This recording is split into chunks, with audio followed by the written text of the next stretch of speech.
I'm Joe Graydon. And I'm Terry Graydon. Welcome to this podcast of the People's Pharmacy. You can find previous podcasts and more information on a range of health topics at peoplespharmacy.com. Scientists have known for at least a decade that people who can't hear well are more likely to suffer cognitive decline. This is the People's Pharmacy with Terry and Joe Graydon.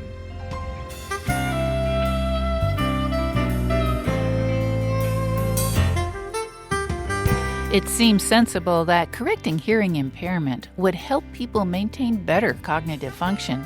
But until recently, no one had tested that intervention. Our guest today helped lead the ACHIEVE study that demonstrated how well hearing aids can help preserve cognitive function. Hearing aids are pricey. Are the new over-the-counter devices a cost-effective option? A Consumer Reports journalist offers her scientific assessment. Coming up on the People's Pharmacy, find out if you can stay sharp through better hearing. In the People's Pharmacy Health Headlines, cases of influenza continue to rise. The Southeast is being hit particularly hard. States reporting high levels of influenza-like illness include Alabama, Florida, Georgia, Louisiana, Mississippi, and South Carolina. Other states that are beginning to see an increase in cases include Arkansas, California, Maryland, New Jersey, North Carolina, Tennessee, and Texas. Fewer people have received flu shots this year than in some previous years. Experts predict that the vaccine is a good match for the H1N1 influenza A strain that's circulating now. Given the holiday travel, cases are likely to soar in coming weeks. Until COVID-19, life expectancy in the U.S. had been rising gradually. That changed in 2020. Overall, life expectancy dropped from 79 years in 2019 to 76 years in 2021. In terms of population statistics, that's a huge drop. Even more alarming, however, is the difference in life expectancy between men and women. In 2021, women had a life expectancy of a little more than 79 years. Men, however, could expect to live only a little longer than 73 years. That gap, nearly 6 years difference, is the widest in over 2 decades. The authors of this research letter in JAMA Internal Medicine attribute the higher death rate of men primarily to COVID-19 and the drug overdose epidemic. Alcohol use disorder affects more than 28 million Americans who have trouble stopping after 1 or 2 drinks. Uncontrolled alcohol consumption contributes to illness and even death. Doctors often don't know quite how to help people who want to drink less or stop altogether. A new analysis in JAMA reviewed data from 118 clinical trials with more than 20,000 participants. These demonstrated that oral naltrexone and acamprosate can both be helpful. The number needed to treat, or NNT, to keep one person from drinking is 11 for acamprosate and 18 for naltrexone. The researchers suggest that these be considered first-line pharmacotherapies for alcohol use disorder. People who consume a lot of ultra-processed food are at higher risk for high blood pressure, heart disease, and metabolic disorders such as diabetes. Now, researchers in the UK have added cancers of the mouth, throat, and esophagus.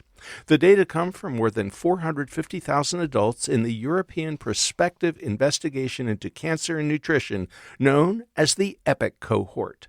Researchers collected data on their diets and their health and followed them for 14 years on average. Those who consumed more ultra-processed foods were at 23% higher risk for head and neck cancers. How do your food choices affect your brain? New research from Europe suggests that older people at risk of cognitive decline do much better if they follow a Mediterranean-style eating pattern. The researchers wanted a better way to determine what people have been eating than simply asking them to remember and write it down on a questionnaire. Instead, they analyzed the participants' blood samples for metabolites related to the major components of a Mediterranean diet. vegetables, legumes, fruits, cereals, dairy, olive oil, and fish. The study included more than 400 senior citizens of Bordeaux and another 400 plus from the city of Dijon. None of these people had cognitive problems at the beginning of the study, and all took tests throughout the 12 years the research lasted. The findings were encouraging. People who followed a Mediterranean diet more closely were less likely to experience cognitive decline. Is there such a thing as too much exercise? For most people, exercise is beneficial. It can control weight, improve mood, manage insulin, and even help reduce the risk of upper respiratory tract infections. But a small study demonstrates that intense physical activity may actually make people more vulnerable to infection. This is consistent with other studies that have found higher rates of infection in soldiers, marathoners, and soccer players after exhausting physical activity. And that's the health news from the People's Pharmacy this week.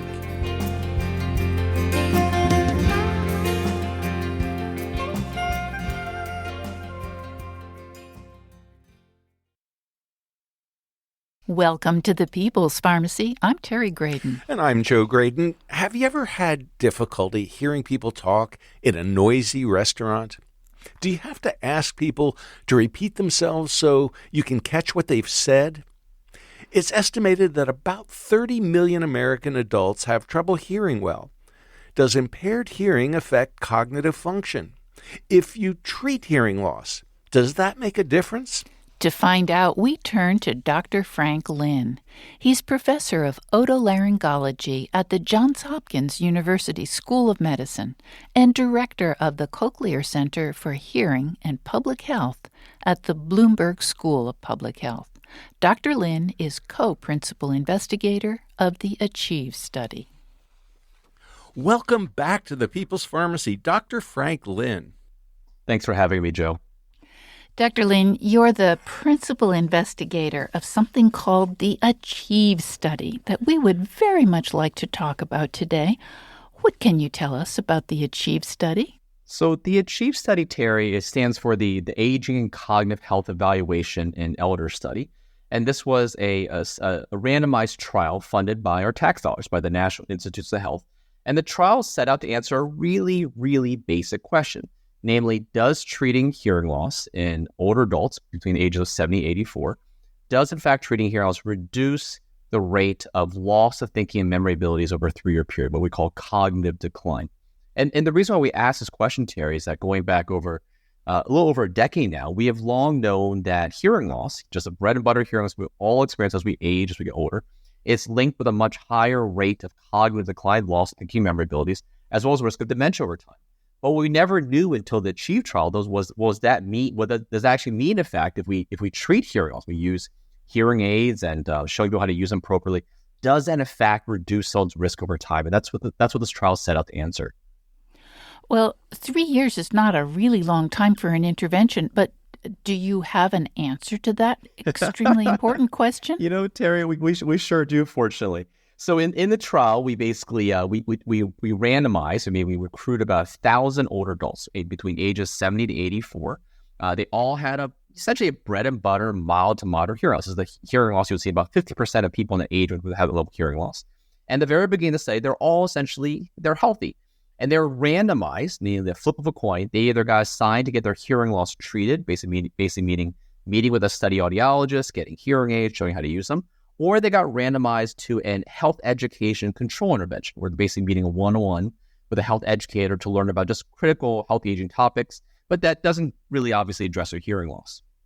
Then these people were then followed over 3 years. We did routine tests of a sort of hour-long battery of thinking and memory abilities every year for the next 3 years, and we analyzed results at the end. Now, I'll first preface by saying that the 1,000 people in the study is actually 977 technically. They came from 4 different centers across the United States, and these people actually came from 2 different study populations. And what I mean by that is one group of people, about a quarter of the study, came from an existing study of essentially cardiovascular heart health. These are about 16,000 people originally 30 years ago who were randomly recruited from communities, and they were followed over their entire life and just look at basically their heart health over time. So about 250 people came from that heart health study. People have long been followed. They represent a truly random sample of the population. The other about 750 people in this trial basically came from people who spotted in advertisements about this study about cognitive and hearing health. People who literally just responded to Facebook ads as people who had newly joined the study. So there's a new group of healthy volunteers, and then there was a group of people from this heart health study who have been followed already for many, many years. The reason why I'm explaining that because it's really important to know that there are two distinct populations study. When we analyze results, essentially 3 years later, after everyone had been followed for 3 years, we actually found that the hearing intervention compared to the control intervention, that the rates of cognitive decline were basically the same in both groups, suggesting that, well, hearing intervention didn't appear to have much effect. And at first glance, it was a little disappointing. But here is where the big but with a capital B is the next analysis that we had always planned to do that was essentially pre-specified in advance, is that we looked at the two study populations differently. Namely that the people from the heart health study who are slightly older, who had slightly more risk factors for dementia, namely they had higher rates of hypertension, diabetes, they had lower education, mainly because they represent a truly random sample of the U.S. population, versus the healthy volunteer group. These are people who are really sort of the cream of the crop. They're people who are the most interested in heart and in cognitive health and hearing. They're people who just newly joined us like they wanted to. But when we looked at those groups separately, we found really different results. Namely, in the study of the heart participants, the heart health participants, we found that hearing intervention actually reduced the rate of cognitive decline, reduced the rate of loss of thinking memory abilities by nearly 50% over 3 years. So literally a halving in the rate of loss of thinking memory abilities over a 3-year period.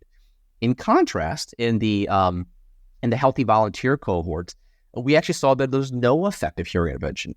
But the reason for that is that really healthy volunteer group over 3 years, they really had no cognitive decline. They were too healthy. So in other words, you have no cognitive decline, you can't really expect a hearing intervention to reduce something that's not going down to begin with. So in the end, the main inference, the conclusion from a study like this is that we're finding in just a short 3-year period of time that people who are at increased risk of things like cognitive decline, dementia by virtue of age and things like that, that they in fact really stood to benefit from hearing intervention to the tune of essentially a 50% reduction in cognitive decline just in a 3-year period.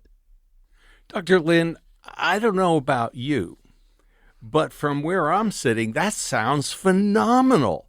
I mean, I think there are a lot of people, maybe millions, maybe tens of millions of people who have some degree of hearing loss, and they're thinking, no big deal. I just turn up the volume on the TV or on the radio in the car. Yeah, my partner may object, but, who cares? Well, what you're suggesting from this ACHIEVE trial is we should all care, because inability to hear well is having a profound impact on the trajectory of our brains and our cognitive ability. Yeah, Joe, you're exactly right there. I mean, hearing loss, I think for many, for a time immemorial has been considered essentially this usual part of aging, which is true because you have wear and tear naturally in the inner ear over time. Those parts of the ear can't regenerate. And because of that, people assume, it's just getting older. It's like getting some wrinkles and white hair. It's not that big of a deal. We're finding the epidemiological data for a decade now showing that's actually not the case. But more importantly, we're showing out with the ACHIEVE trial, it's something you could actually do something about with essentially, hearing interventions, things like hearing aids. They come at no risk. There's no medical risk with using a hearing aid. We already know they can benefit your ability to, let's say, go out to communicate. And now it confers 50% reduction in loss of cognitive abilities over a 3-year period for healthy older adults. So I think it's really, really exciting in that regard. I mean, as you guys know, and you have discussed in your show, there are many risk factors for cognitive decline and dementia, things like high blood pressure and diabetes and remaining socially engaged and exercise. Those are all critically important. And they're all ones we already know we should be doing anyway because we want to maintain our heart health. Even those are a lot of those are related to heart health too. The amazing thing and the great thing about hearing though is that it's a risk factor that it's really common. It's something for which there are existing intervention, things like hearing aids that come at essentially zero risk that already have benefit in other areas of health. And it's for a condition that affects nearly 2/3 of older adults over 70. At the same time, these interventions come at essentially no medical risk. So it is a really exciting time, I think, to think about how important hearing is to maintaining not only our cognitive health, but other aspects of our social health and our mental health. And now understanding that treating hearing loss actually makes a difference. Well, Dr. Lin, I think you just said something that a lot of people, they kind of assume that this is something that affects old people, those over 70.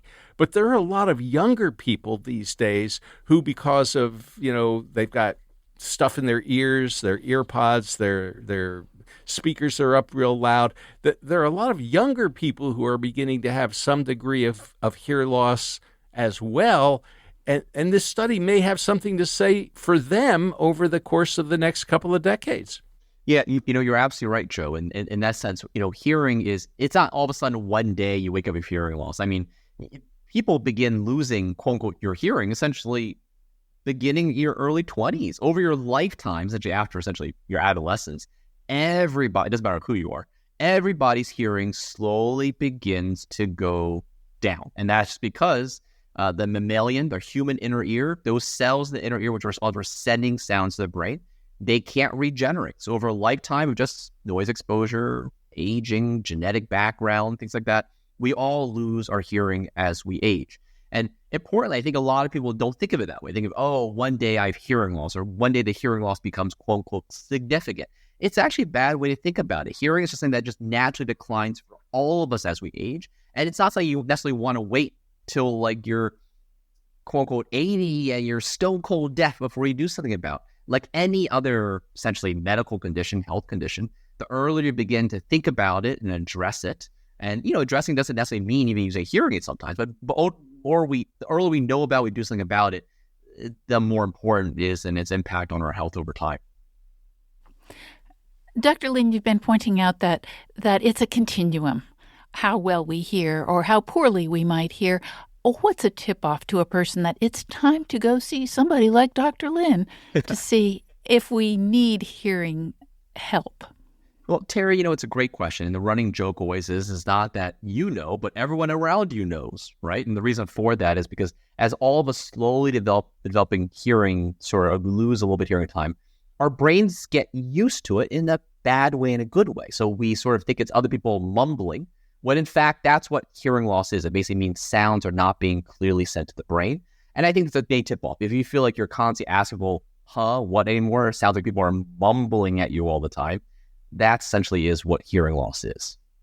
You're listening to Dr. Frank Lin. He's professor of otolaryngology at the Johns Hopkins University School of Medicine and director of the Cochlear Center for Hearing and Public Health at the Bloomberg School of Public Health. Dr. Lin is co-principal investigator of the ACHIEVE study. After the break, find out why hearing loss is often associated with cognitive decline. Does the cause of the hearing loss make a difference? How can this problem be treated? Can you monitor your hearing loss yourself? It seems like we should be making hearing aids accessible to everyone, but we're certainly a long way from that now.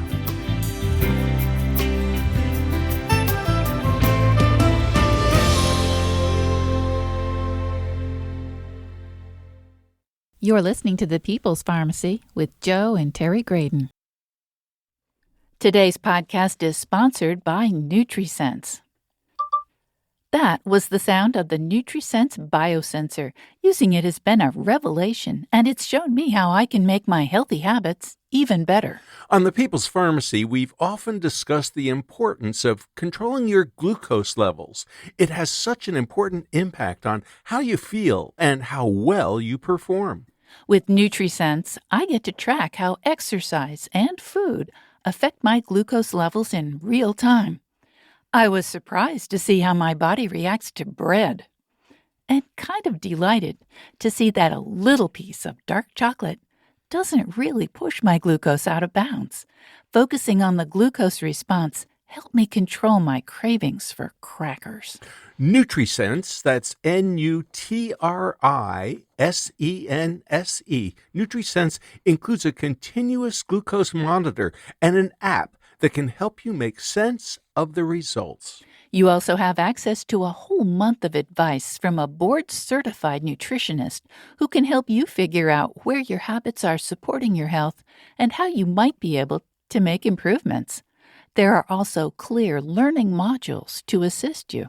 Take charge of your nutrition today at nutrisense.com/pharmacy30.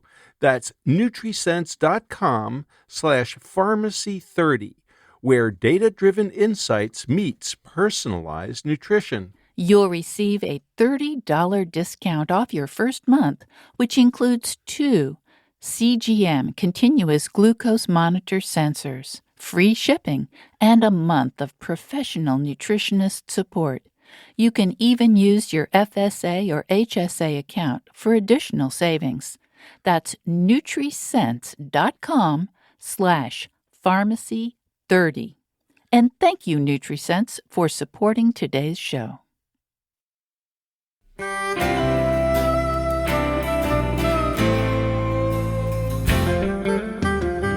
Welcome back to the People's Pharmacy. I'm Joe Graydon. And I'm Terry Graydon.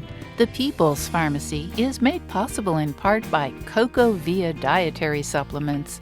CocoVia's biggest sale of the year is this Black Friday Cyber Monday season. Adding cocoa flavanols to your daily routine for cardiovascular and cognitive support can help support heart and brain health. For a limited time, you can save money while supporting your health goals. CocoVia.com has more information. Does it worry you to learn that hearing difficulties might contribute to cognitive decline? Are you in denial about your own hearing loss? How would you know how much you're missing from conversations? Our guest today is one of the country's leading experts on the relationship between hearing loss and cognitive decline. We're talking with Dr. Frank Lin. He's professor of otolaryngology at the Johns Hopkins University School of Medicine and director of the Cochlear Center for Hearing and Public Health at the Bloomberg School of Public Health. Dr. Lin is co-principal investigator of the ACHIEVE study. That stands for Aging and Cognitive Health Evaluation in Elders. So, Dr. Lin, we now have results, epidemiological results, and the ACHIEVE trial, which in a sense is a randomized controlled trial, which is the highest order kind of scientific study that you can possibly have. And what we've learned is that if you have hearing loss and you don't do anything about it, it's kind of a downward slope, a decline, cognitive decline, and possibly even an increased risk for dementia down the road. But if we do something, you can perhaps delay or prevent that decline. Do we have any idea why? Why is that restoring the quality of our hearing going to have a positive impact in the future? Well, Joe, that is such an important question because that's fundamentally getting at, what are the biological mechanisms? How could hearing loss be related to things like cognitive decline and dementia? Why are they linked together? Is correlation or is actual causation? And obviously, it's causation. It gets at the fact that treating hearing loss may make a difference. So at the present time, we're understanding now that there are likely 3 major mechanisms to which hearing loss could actually directly increase someone's risk for cognitive decline and dementia. And the first mechanism is basically the idea of cognitive load. And what that essentially means is that when we have hearing loss, it essentially means that the ear is constantly sending a much more degraded signal, the auditory signal, to the brain. So it's a crystal clear signal being sent to the brain.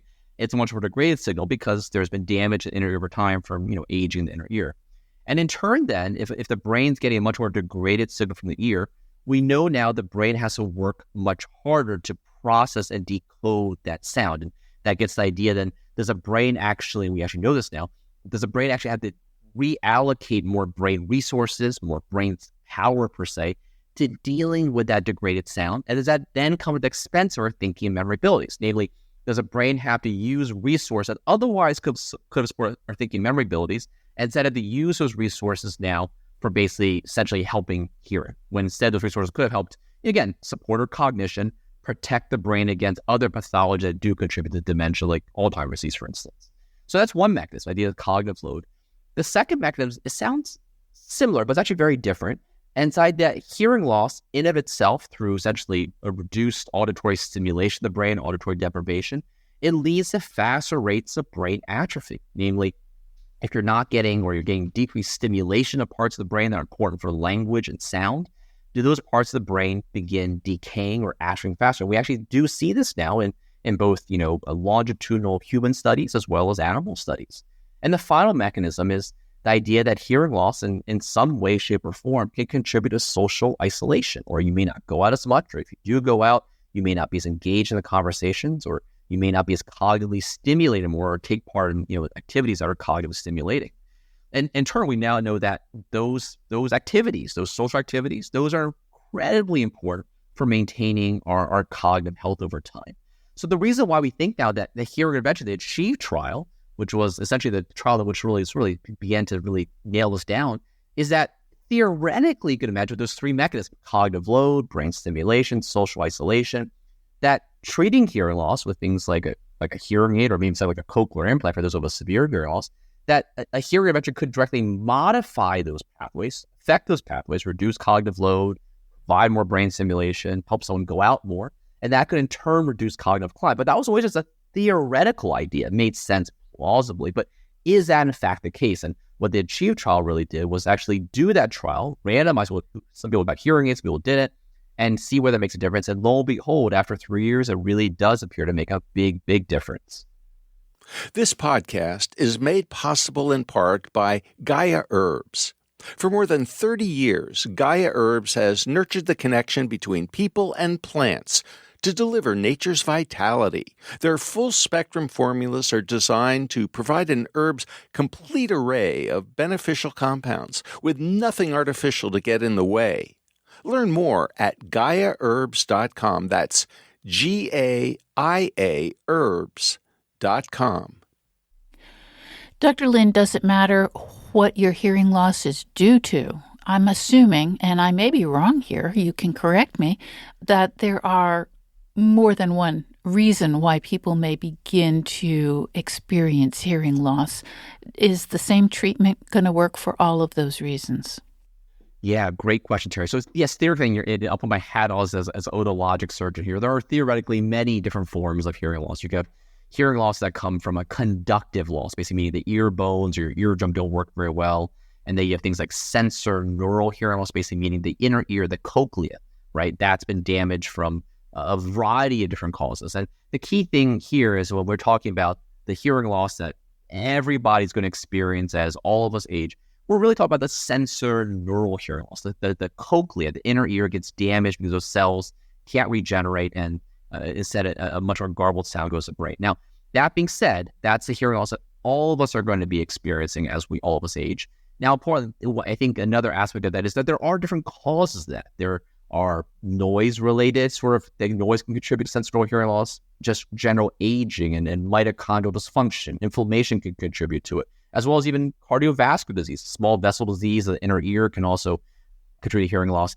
The key thing is all those different causes of sensory hearing loss, they all basically result in the same end result. They all basically lead to the same type of hearing loss. So when we're talking about the ACHIEVE trial, we're talking about this is the bread and butter hearing loss that literally every single human being will experience as we age. We're not talking about here just the very, I shouldn't say unusual, but the very uncommon forms of hearing loss, namely, let's say a problem with the eardrum or the ear bones. We're talking really about the bread and butter hearing loss that essentially all society will experience as we age.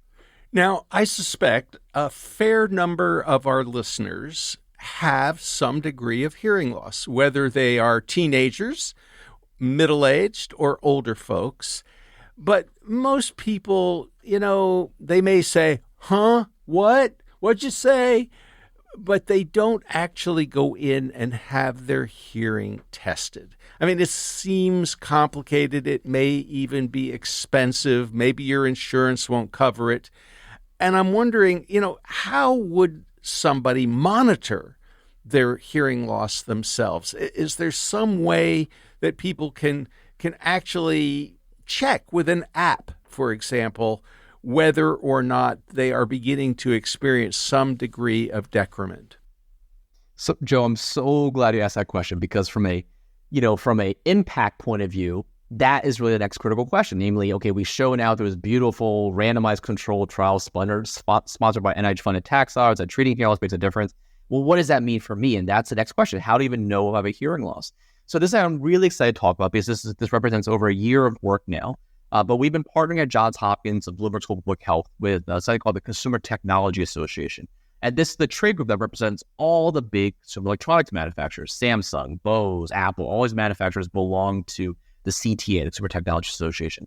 And we've been confronted this exact issue. How can we empower consumers to actually monitor, know their hearing, and track it themselves, much like you might track your own blood pressure, you might track your own heart rate, you might track your own blood glucose if you have diabetes. How can we empower consumers? And if everyone has a smartphone, why can't we do it? And that's exactly what we're doing now. So this is called the Hearing Number or the Know Your Hearing Number Initiative.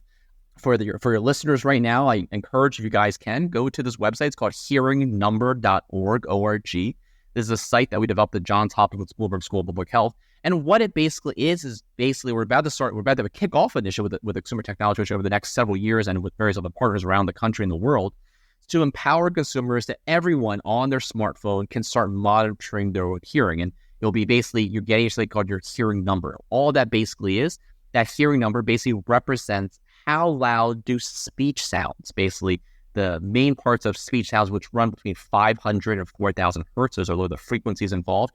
How loud those sounds have to be for you to hear it. Now, obviously, if you can hear something as soft as zero decibels, that means your hearing is great. As that number gets bigger, that basically means your hearing is just a little worse. You have the sounds that be louder. Now, we typically say when a hearing number is also called a pure tone average, that's the audiological term for it, same thing. When that number is between roughly less than 20, that's considered normal hearing, 20 is about 35, 40, considered mild hearing loss, and so on and so forth. But those terms are less important than actually knowing your number, much like you might just track your weight over time. It's not whether you're overweight or not, you just track your weight over time, you track your blood pressure over time. So the hearingnumber.org site, it goes through how people can track their own hearing number. There are a few apps that do it right now. They're mainly on the iPhone platform right now because the iPhone platform is a little more standardized than Android. The main app is called Mini, and that it goes over all the hearing number website, how to just download the app, how to track your own hearing number. The exciting with the Consumer Technology Association now is we just literally 2 weeks ago released now the formal standard from the Consumer Technology, which governs essentially consumer technologies, so that all smartphone manufacturers, Android, Samsung, Apple, you name it, as well as hearing, headphone hearable manufacturers will all follow the same standard so that they will report to consumers their hearing number. And the reason they want to do this is they want consumers to know their hearing so they can know whether or not to adopt a certain or a given hearing technology. So that campaign now is literally, we're launching the next about 6 months, but more importantly, that standard just came out, and that's going to be the standard that governs all worldwide, essentially, consumer electronic technologies that do anything around hearing going forward. So right now, you can only do this hearing number test yourself on a few different apps. In the future, we anticipate this is going to be rolled out across the whole platform of all different sorts of headphones, smartphones, hearables, OTC hearing aids, etc. So it's one common language we're going to talk about hearing and one common metric that everyone sort of knows about themselves. Again, much like you might know your blood pressure, your heart rate, or your glucose. Now, that website again is Hearing Number, and that's written out, Number, hearingnumber.org. And we've got a link to it in the show notes for today's show. I love the idea that you've been working on a standard and that all of the organizations that will be using this technology will be using the same standard. Here's my next question to you. Why don't we all work on a policy that would make hearing aids accessible to everyone? Because an awful lot of people who could benefit from hearing aids don't have them because they can't afford them. Yeah, Terry. So this has been a work in progress for us at the Johns Hopkins Co-Growth Center for many years now. So in the U.S. at least, there are two major policy hurdles that limit accessibility, affordability, innovation, uptake of hearing care. One of them, we had a big win several years ago, and that was basically getting passage of the Federal Over-the-Counter Hearing Act of 2017, which literally just went into effect about a little under a year ago. What that basically did, that was a law that was supported by Chuck Grassley, Elizabeth Warren in the Senate side, and the House side was supported by Joe Kennedy and Marsha Blackburn. So this was a truly bipartisan bill when it passed several years ago. But what that law did, which is now in effect, is it required the FDA, which FDA did do, to release regulations for over-the-counter hearings. Basically, prior to just 2022, the only way for a consumer to get a hearing aid was to go through, like me, an ENT or an audiologist. You couldn't just go to the store to buy a hearing aid. That's because of the federal regulation, which said hearing aids can only be sold through a licensed provider.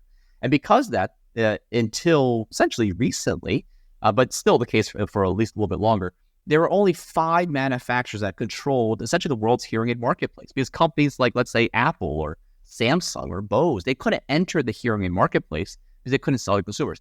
That law is officially changed. As of a little less than a year ago, the over-the-counter hearing market in the U.S. is now open, but it will still take about another year to fully shape up. All these companies, I talked to many consumer tech companies as well as retailers like Best Buy and these retailers are all approaching now thinking, how do I basically essentially benefit consumers? How do I sell to consumers? How do I educate consumers about hearing? How do I sell these devices? How do I advertise them? What kind of technology do we need?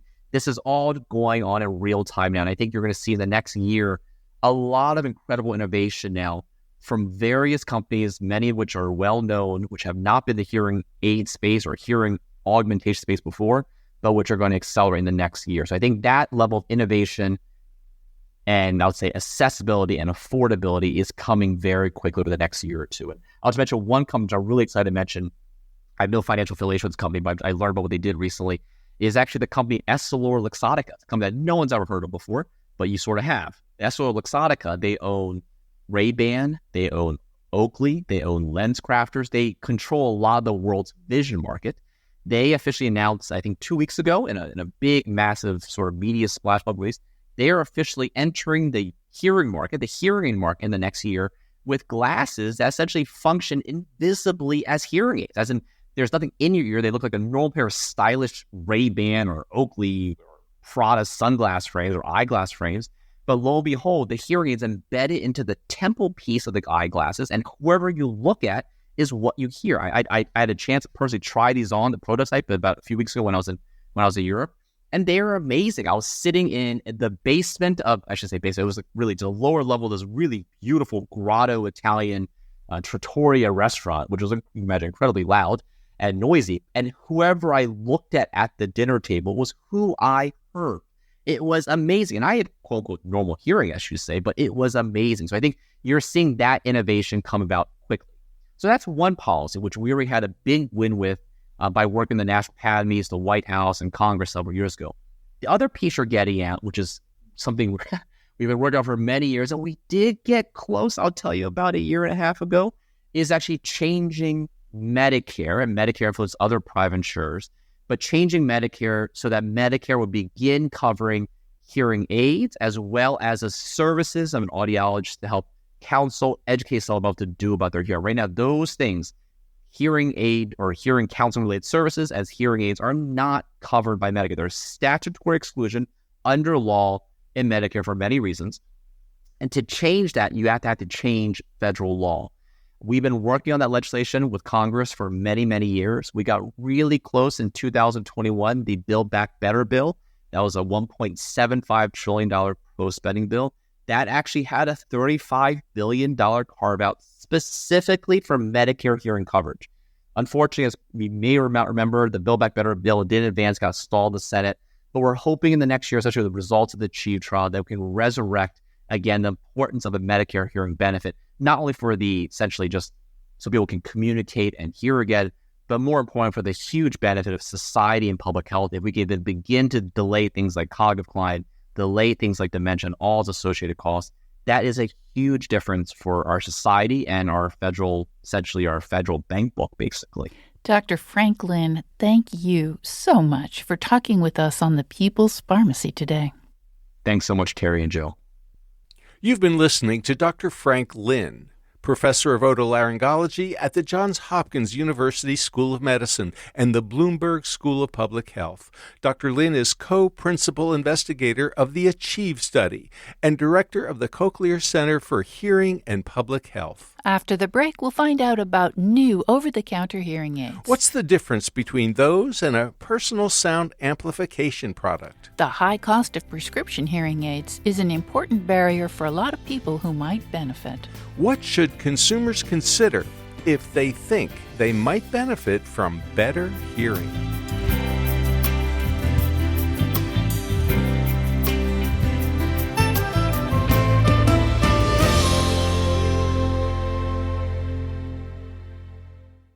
You're listening to The People's Pharmacy with Joe and Terry Graydon. This People's Pharmacy podcast is made possible in part by CocoVia, maker of the most proven and concentrated flavanol extract in the market today, Coco Pro Cocoa Extract. If you're not already familiar with the benefits of cocoa flavanols, now is a better time than ever to consider adding CocoVia supplements to your daily health routine. From November 20th to November 30th, get 30% off all CocoVia products using the discount code BFCMPOD at cocovia.com. Let me give that to you again. It's B as in boy, F as in Frank, C as in cyber, M as in Monday, POD at cocovia.com. Whether you're looking to prioritize your heart health or brain health, you can find a supplement to fit your needs with CocoVia. All CocoVia supplements contain the #1 bioactive flavanol extract, Coco Pro, backed by 20-plus years of research. These powerful bioactive nutrients are clinically proven to promote cardiovascular health and improve cognitive function as you age. Plus, the supplements are available as either convenient capsules or a delicious dark chocolate flavor powder. Don't forget to check them out soon. It's their best deal all year, so don't miss out. These statements have not been evaluated by the Food and Drug Administration. This product is not intended to diagnose, treat, cure, or prevent any disease.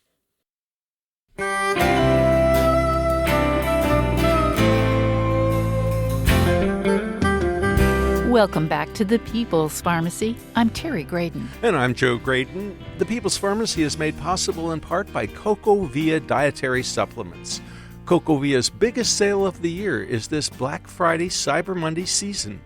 Adding cocoa flavanols to your daily routine for cardiovascular and cognitive support can help heart and brain health. You can save money while supporting your health goals. Cocovia.com has more information. Many people who could benefit from hearing aids aren't using them. There are a lot of reasons for this contradiction. Some people are afraid that wearing a hearing aid will make them look or feel old. Others cannot afford the price, which is rarely, if ever, covered by insurance.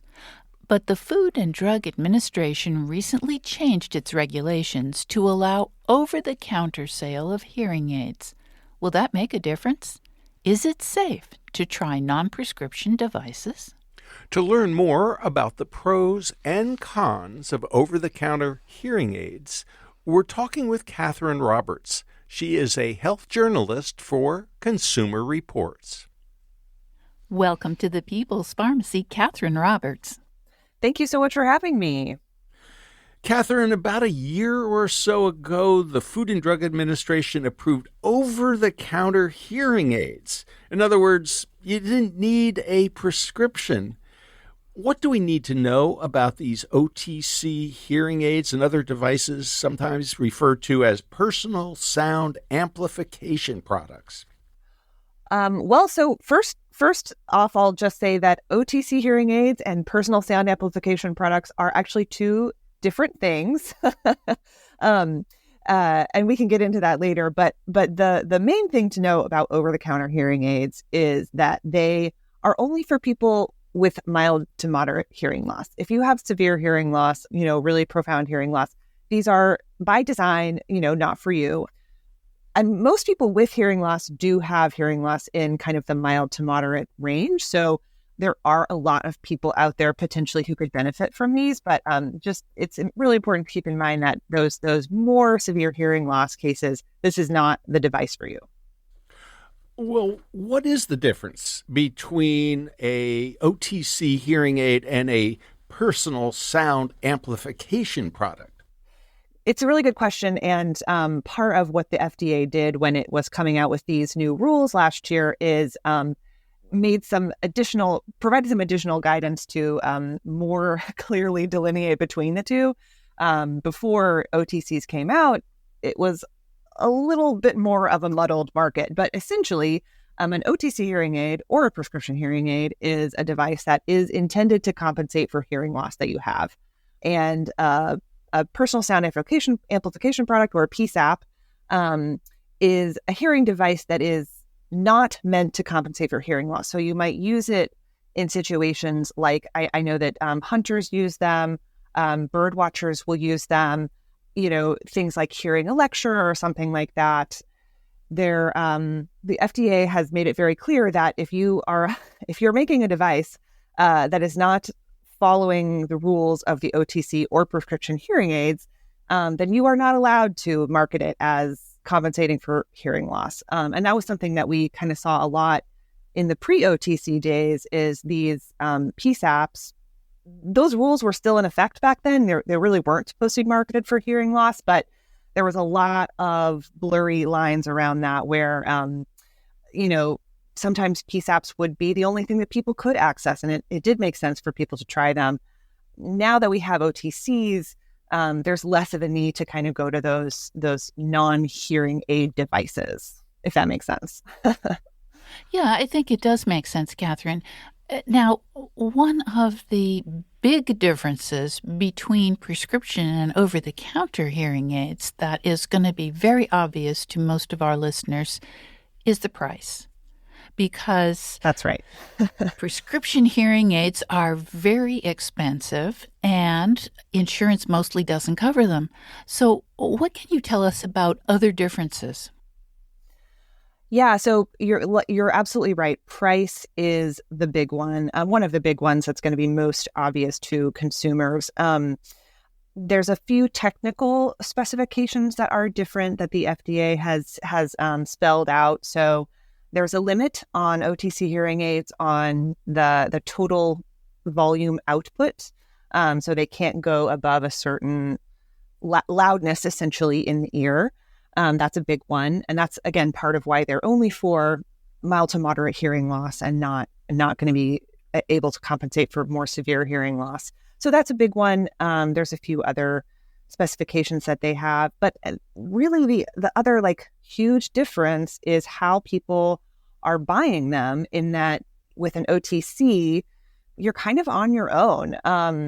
When you're buying a prescription hearing aid, you're working with an audiologist or a doctor or a licensed hearing aid specialist who knows the devices and can kind of guide you through that process. With an OTC, you're really your own guide, or you're leading that process and trying to figure out how the hearing aid works and what might work for you. So I would say that that's really the biggest difference. Before we get into the whole issue of adjustment, what about cost? Can you give us some sense of what a prescription hearing aid would cost, or there are now many manufacturers of those, and then what these OTC aids are costing, and whether or not the technology is comparable? Right. So with prescription hearing aids, the costs are generally going to start, $1,500, $1,600, $2,000 for a pair, something like that, and that's kind of the floor, and that can get a lot higher in some of the higher end hearing aids, thousands of dollars for a pair. With OTCs, there's a really big range right now. There are some that are quite expensive, still a couple of $1,000s for a pair, but there's plenty that are not that expensive. So you can get down into the $700, $800 range for a pair. There's a few that are a little less, $200 or $300. There's also I mean, it's hard to say how good these are, but there are some out there on the market that you can kind of find, especially like on Amazon or whatever, that don't really have recognizable brand names for even cheaper.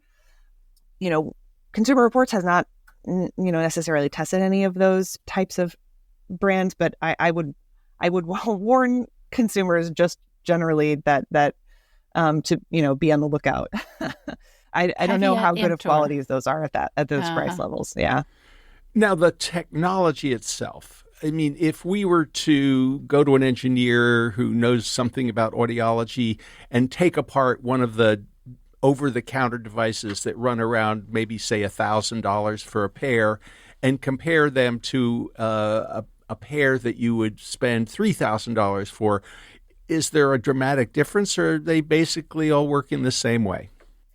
Yeah, my understanding is that the basic mechanism is pretty much the same. They take in sound, they amplify it with various types of algorithms. Some may filter noise or reduce noise in some way, and then output that into your ear. And my understanding is that the basic function is pretty similar. A big difference in terms of kind of the user interface is, I think you mentioned before, the idea of programming the hearing aid or the fit of the hearing aid. So when you're going through this process with an audiologist, they'll test your hearing, and then the audiologist is the one that programs the hearing aid to kind of match the profile of your hearing loss. Now, when you're working with an OTC, that piece is different. And it kind of depends on which type of hearing aid you get. But essentially, you are the one programming or selecting, a profile for yourself that seems to match what you need in the moment. So that programming, the programming part, the fitting is the term that's used, is different. And the one of the big technological differences, I guess you might say, is many types of OTC hearing aids, many brands of OTC hearing aids have an additional technological piece, like a phone app, basically, that you use to help you program the hearing aid for yourself. And we can get into kind of that if you want, kind of how that works. Yeah, actually, we would be interested in going into that. And also, what sorts of things should a consumer be considering if they're thinking about looking for an over-the-counter hearing aid? So I would look at a few things to start with when we're thinking about an over-the-counter hearing aid. A big one is kind of your comfort level with technology, and that can help you either guide you toward an over-the-counter or not, or can help you kind of figure out which kind of OTC you might want to investigate. And the reason for that is that there's two main, I've been calling them flavors of over-the-counter hearing aid. They're two main flavors. One is this, like I mentioned, this self-fitting type of hearing aid.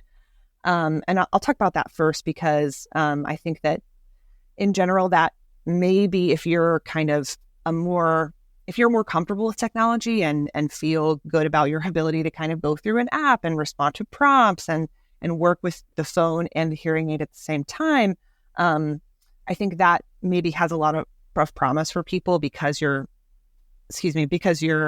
programming it for yourself, you're customizing it for yourself. But basically how that works is, like I said, you open it, you get the hearing aid, you open it up, you sync it with your phone, and it will bring you through a series of, before you start using the hearing aid, the app will bring you through a series of prompts that will perform some kind of hearing test. Generally speaking, is how it works. That may be some kind of like sound and noise test, listening to different tones. And then from that, the hearing aid will kind of take that data and program itself for your kind of hearing profile. It doesn't always work like that. Some are a little bit different, but you're working with an app that helps you customize the hearing aid to your hearing. And that is a really new technology. it was actually introduced a little bit before over-the-counter hearing aids were available. The self-fitting hearing aid, the FDA kind of approved that by a different process. So it has been available for a little while, but it is kind of a totally new way of working with a hearing aid. And any company that wants to make a new self-fitting hearing aid right now, because that's a new device, they have to submit data to the FDA that shows that their self-fitting hearing aid is doing as good of a job as a programmed hearing aid might. So that, any new self-fitting hearing aid is being evaluated, at least the company's data is being evaluated by the FDA. So another reason that, it may be good for consumers to consider a self-fitting hearing aid is there's a little bit more oversight on what's going on with those devices. You have a little bit more assurance that the data that is backing up that hearing aid has been reviewed by regulators. So that's self-fitting hearing aids. And then the other sort of flavor of hearing aids is, we've been calling them presets. So you get the hearing aid, and rather than kind of setting up your own hearing profile through a kind of customized prompt, you have a few options for different preset audio configurations. So some of the more sophisticated ones have several presets. Some really kind of only have some volume control. Some of them are very, very simple.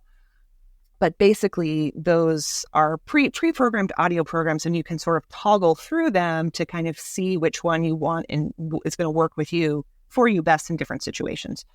So those are much simpler. Sometimes they do have an app that they'll pair with, even though you're not using it to do a self-fitting. Some of them are still connected, via an app, but several of them are not. And it's just the hearing aid that you're toggling through these different programs or adjusting the volume. So that's kind of the landscape of OTCs right now. So, Catherine, if I were in the market for an over-the-counter hearing aid, what are some brands that might be considered reliable? I know you don't have a ranking system yet, but what should I be looking for? Sure. So again, I would tend to direct people towards those self-fitting hearing aids since they have some, FDA review behind them. The first brand kind of out there on the market was Bose, and that has now been bought by a brand called Lexi. So Lexi has the B1 and B2 hearing aids. Those are the Bose, and then Lexi has its own Lumen brand. I know that the Lumen contains a telecoil, which is a nice feature that allows you to loop yourself into like a venue's assistive listening system. Basically, if you're at like a concert or something, that's a really nice feature to look for, is a telecoil, and I know that the Lumen has one. A couple of the other brands, HP has a new OTC hearing aid. Sony has a couple of OTC hearing aids. So there's a lot of familiar, brands out there that you can look for. Yeah, I think there's the brand Eargo has been making direct to consumer hearing aids for a long time. So they've been in this space for a while. Those are going to be more expensive. The Eargos tend to run kind of on the really higher end of OTCs. So yeah, I would just be aware of that as you're shopping. Catherine Roberts, thank you so much for talking with us on the People's Pharmacy today. Thank you so much for having me. It's been great to talk about this. You've been listening to Catherine Roberts, a health journalist for Consumer Reports. Her goal as a journalist is to empower consumers to make informed decisions about health products, practices, and treatments. You'll find her recent article, A Complete Guide to Over-the-Counter Hearing Aids, at consumerreports.org. She evaluates a number of brand name devices in her article. What to know about Eargo, Jabra, Lexi, Sony, and other OTC hearing aid brands. We also spoke earlier with Dr. Frank Lin, professor of otolaryngology at the Johns Hopkins University School of Medicine and director of the Cochlear Center for Hearing and Public Health at the Bloomberg School of Public Health. Dr. Lin is co-principal investigator of the ACHIEVE study. That acronym stands for Aging and Cognitive Health Evaluation in Elders.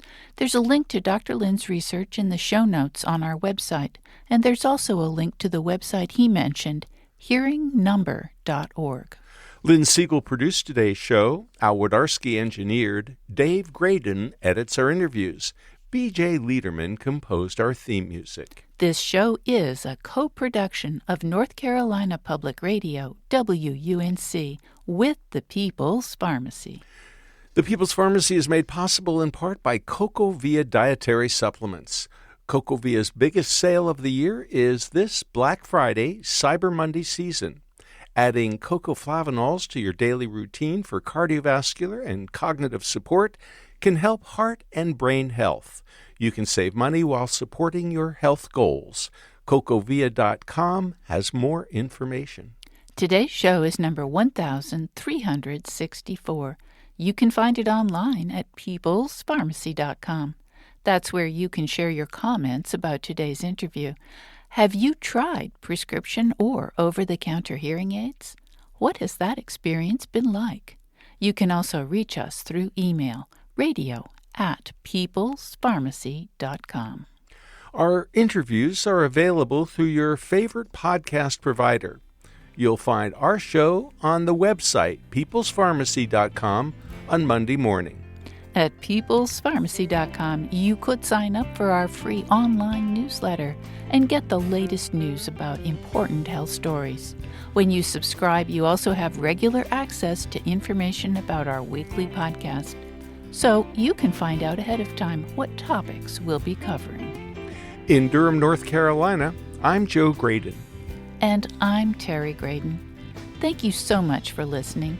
Please do join us again next week.